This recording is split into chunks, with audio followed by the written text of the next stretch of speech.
Hello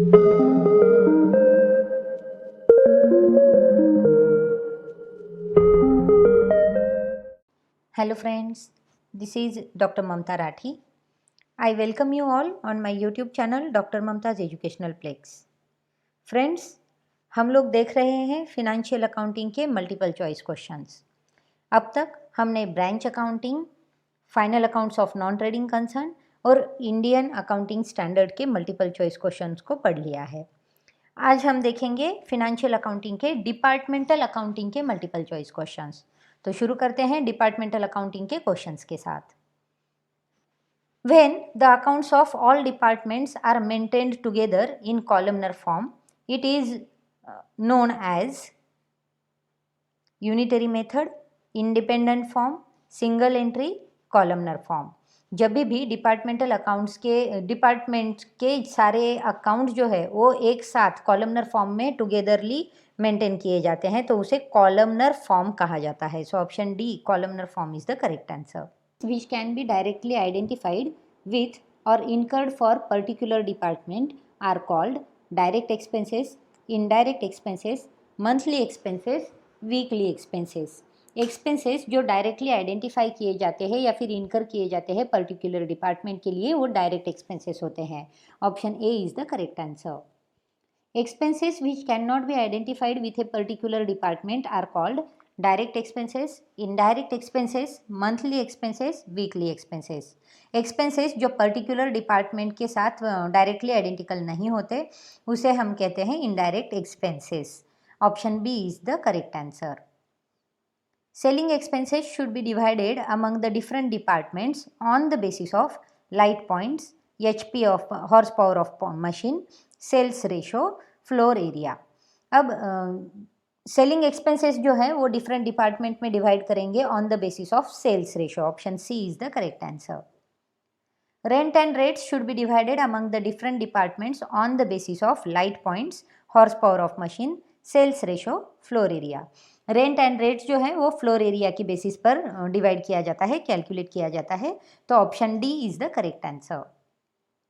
Fire insurance and repairs on assets should be divided among the different departments on the basis of light points, horsepower of machine, value of each asset, floor area. अब fire insurance और repairs जो देने हैं asset पर, वो उसकी asset की value पर डिपेंड करता है। So value of each asset is the correct answer. Option C. Repairs to buildings, maintenance of premises should be divided among the different departments on the basis of light points, horse power of machine, sales ratio, floor area.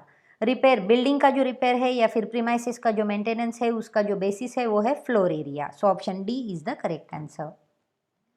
Lighting expenses should be divided among the different departments on the basis of, अब lighting expenses है तो वो light points पर ही divide किए जाएंगे, यानी कि उसका बेसिस है। अब जो भी ओवरहेड्स हम डिपार्टमेंटल अकाउंट को डिवाइड करते हैं उनके सारे बेसिस हम लॉजिकली अगर थोड़ा सोचें तो वो बेसिस हमें यहाँ पर ध्यान में आ सकते हैं। So option A is the correct answer.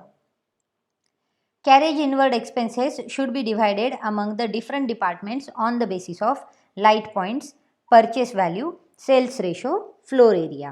अब कैरेज इनवर्ड एक्सपेंसेस जो है वो होते हैं हमारी परचेसेस पर, इसके लिए वो डिवाइड किए जाएंगे डिफरेंट डिपार्टमेंट्स में परचेसेस की बेसिस पर। So option B, purchase value is the correct answer. Power expenses should be divided among the different departments on the basis of light points, horsepower of machine, sales ratio, floor area. Power expenses जो है वो different departments में horse power of machine के basis पर divide किए जाएंगे। Option B is the correct answer. ESI or PF by employer should be divided among the different departments on the basis of number of worker in each department, number of machines in each department, wages of each department, floor area occupied by each department.